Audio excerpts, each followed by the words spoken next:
कि औरतें नमः ओम नमः शिवाय क्यों नहीं जप सकती? आपको यदि जानकारी हो तो बताइए। सर्वप्रथम महाराज जी और सभी संत वैष्णव हरिभक्तों के चरणों में प्रणाम। प्रणव का प्रयोग करने के लिए विधान की आवश्यकता है, उसमें शिखा सूत्र होना आवश्यक है। तो प्रणव प्रयोग में यह बात, इसलिए ओमकार का प्रयोग नहीं कर सकते। नमः शिवाय, शिवाय नमः, ये जब कर सकते हैं। बिल्कुल, आपने बहुत अच्छा उत्तर दिया, क्योंकि आप बहुत सुनते रहते हैं। ओम नमः शिवाय नहीं कर सकते। क्यों? क्योंकि आपने पूछा कि क्यों नहीं कर सकते। तो जो प्रणव मंत्र है ना, ओमकार मंत्र, शिखा सूत्र यदि है, यदि हम वैदिक हैं तब जपना चाहिए, नहीं तो पुराणिक मंत्र जपे, कोई भी जपे, सबका अधिकार है। लेकिन वैदिक मंत्र तब जपने चाहिए जब हमारा उपनयन संस्कार हुआ हो। यदि उपनयन संस्कार नहीं तो फिर हमारा प्रणव में, वैदिक मंत्रों में अधिकार नहीं है। गुरु प्रदत्त जो मंत्र है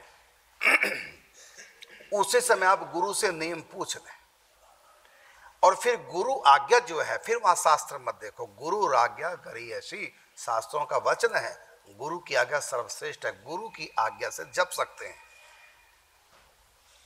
नहीं तो हमसे आप पूछ रहे हैं, तो ओंकार इसलिए नहीं जपना चाहिए कि वैदिक मंत्रों से कुछ ऐसी पावर निकलती है, यदि हमारा शरीर का पवित्रीकरण नहीं हुआ, शुद्धि नहीं हुई, और हमने कर्म कांड की रीति का ध्यान नहीं रखा, तो ऐसी स्थिति में उन मंत्रों का रिएक्शन होने का खतरा होता है। ऐसा विधान पुराणिक मंत्रों में नहीं है, श्लोकों में नहीं है, जितना वैदिक में है। इसलिए शिखा सूत्र होता है। प्रथम गायत्री जपते हैं, त्रिकाल संध्या करते हैं, फिर वैदिक मंत्रों का जपने का अधिकार है। पहले तो गायत्री जपो शिखा सूत्र धारण करा के, लेकिन स्त्रियां नहीं कर सकती शिखा सूत्र का। कारण क्या? क्योंकि अब 3-4 दिन के लिए अपवित्र अवस्था आएगी, तो कैसे उपनयन संस्कार का नियम निभा पाएंगे ऐसी स्थिति में? अब ये थोड़ी कि 5 दिन तक कान पे लटका के रखेंगे। पुरुष तो 10 मिनट के लिए बाथरूम जाएगा तो कान पे लटका के जाएगा, और स्त्रियां 4-5 दिन के लिए कैसे करेंगी? इसलिए स्त्रियों के लिए विधान नहीं। अब कल्याण कैसे हो का जरूर थोड़ी कि वैदिक उपासना। हमारे यहाँ निगम आगम 2 प्रकार की उपासना है। निगम उपासना है वैदिकों के लिए, और आगम उपासना कोई भी करे, चारों वर्ण के करें, स्त्री करे, तो पुराणिक उपासना करो, फल तो दोनों का एक ही। तो आपका प्रश्न था कि औरतें ओम नमः शिवाय क्यों नहीं जप सकती, इसके स्थान पर वो मैंने उत्तर दिया। इसके स्थान पर आप नमः शिवाय या शिवाय नमः जाप करें। शिवाय नमः का भी वही फल है, चलते फिरते उठते बैठते आप जाप करें। देखो, पुजारी लोग मंदिर में पूजा करते हैं, बिहारी जी की पूजा, बरसाने में राधा रानी की पूजा। अब कोई कहे कि हम क्यों नहीं कर सकते, हम भी तो भगवान के, हम क्यों नहीं कर सकते? वहां के कुछ कायदे हैं, कुछ रूल हैं, कुछ शास्त्रीय आधार है, वो उनके ऊपर लागू होगा। वहां की आपको जानकारी नहीं है, इसलिए वहां सबका अधिकार नहीं होता। आधिकारिक पुरुष ही मंदिर में सेवा कर सकता। आपके वो क्यों करे, हम क्यों नहीं? उनकी पूजा की हुई आपको भी प्राप्त हो जाएगी। आप श्रद्धा से दर्शन कीजिए, आरती हो रही हो आरती के दर्शन कीजिए। जो ठाकुर जी की सेवा पूजा पुजारी ने की, उसमें आप भी हिस्सेदार हो जाएंगे। सारी पूजा पुजारी करेगा, लेकिन आरती के आप दर्शन। इसलिए हमारे यहाँ आरती के समय सब लोग पहुंचते हैं, और ये जन साधारण को जानकारी नहीं आरती दर्शन की कितनी महिमा है। सबसे बड़ी महिमा आरती की है। आरती का अर्थ होता दुख, आरत कहते हैं दुख को। आरती उतारने का मतलब दुख उतारना। तो कौन सा दुख? भजन ना होना, चिंतन ना होना, ये किसी पाप का परिणाम है। तो जो पाप हमारा भजन में रुचि पैदा नहीं होने दे रहा है, भजन में लगन पैदा होने नहीं दे रहा, जो पाप, उस वही पाप, वही आरता है, वही दुख है हमारे लिए। तो वो पाप कैसे कटे? तो केवल आरती के दर्शन करो, फिर आरती का जल हमारे ऊपर पड़ेगा और हम आरती को लेंगे। तब होगा क्या कि जो पाप भगवान के भजन में विघ्न करने वाले, भक्ति नहीं होने दे रहे, मन भगवान में नहीं लगने दे रहे हैं, रुचि भगवान में पैदा होने नहीं दे रहे हैं, जो पाप, वो सारे पाप, वो सारे विघ्न आरती लेने से, आरती के दर्शन करने से और आरती के जल का छींटा पड़ने से वो सब विघ्न शांत होते हैं। इसलिए प्रत्येक साधक को आरती में, मंदिर में आरती के समय जाना चाहिए, आरती लेनी चाहिए, दर्शन करने चाहिए, आरती गाओ भी, लो भी, दर्शन भी करो और आरती के जल के छींटे हमारे ऊपर पड़ने चाहिए। इससे हमारी भक्ति के विघ्न हटते हैं। इसलिए सभी को, पूरी पूजा में तो पुजारी होता है, लेकिन आरती के समय आप पहुंच जाओ। सारी पूजा पर्दे के भीतर होती है, एक आरती ऐसी है जिसमें पर्दा हटाया जाता है। आरती का अर्थ और सुनो आप, भगवान की भक्ति में पूजा जो हम कर रहे हैं उस पूजा में कोई विघ्न ना पड़े भगवान की सेवा में, इसलिए आरती हो रही है। आपको नहीं पता श्री विग्रह में भी नेगेटिव एनर्जी आ जाती है यदि आरती ना हो। यहां तक कि श्री विग्रह में भूत प्रेत तक अपना प्रभाव छोड़ जाते हैं, ये भी होता है।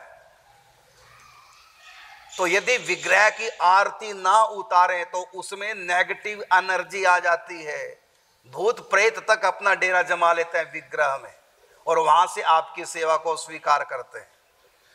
तो इसलिए विग्रह की भी आरती, कि विग्रह में कोई नेगेटिव एनर्जी आसपास हो तो भाग जाए, इसलिए आरती उतारी जाती है। और आरती का उतारने मतलब आरत कहते हैं दुख को दुख उतारना, तो भगवान को दुखी है जो हम भगवान की आरती उतार रहे हैं। भगवान की आरती मंदिर में इसलिए उतरती है कि मंदिर में जो, और फिर कई बार व्यक्तियों के द्वारा नेगेटिव एनर्जी आ जाती है जिसको कहते हैं नजर लग जाना। तो व्यक्ति की अपनी भी पॉजिटिव नेगेटिव एनर्जी होती है, जहां जहां जाता उसके अनुसार वहां उसका प्रभाव पड़ता है। और ये शुद्ध मन वाले संतों को ज्यादा इन बातों का अनुभव होता है। कई ऐसे व्यक्ति संतों के पास आते हैं, आते उनको पता चल जाता कि व्यक्ति बहुत नेगेटिव इसकी में एनर्जी है, उनके ऊपर प्रभाव पड़ता है, क्योंकि वो बिल्कुल पवित्र मना होते हैं, तो हल्के से में पता चल जाता है संतों को। तो जो अपनी नेगेटिव एनर्जी छोड़ देते हैं कई बार, तो वो सब विघ्न बाधाएं पूजा में आती हैं, सारी व्यवस्था में आती हैं सारी।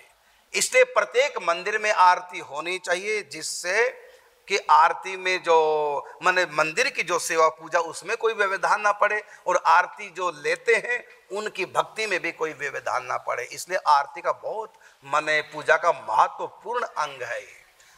इसलिए आरती हमको सबको लेनी चाहिए, इसलिए आरती की जाती है। तो प्रश्न था कि क्या प्रश्न था ये?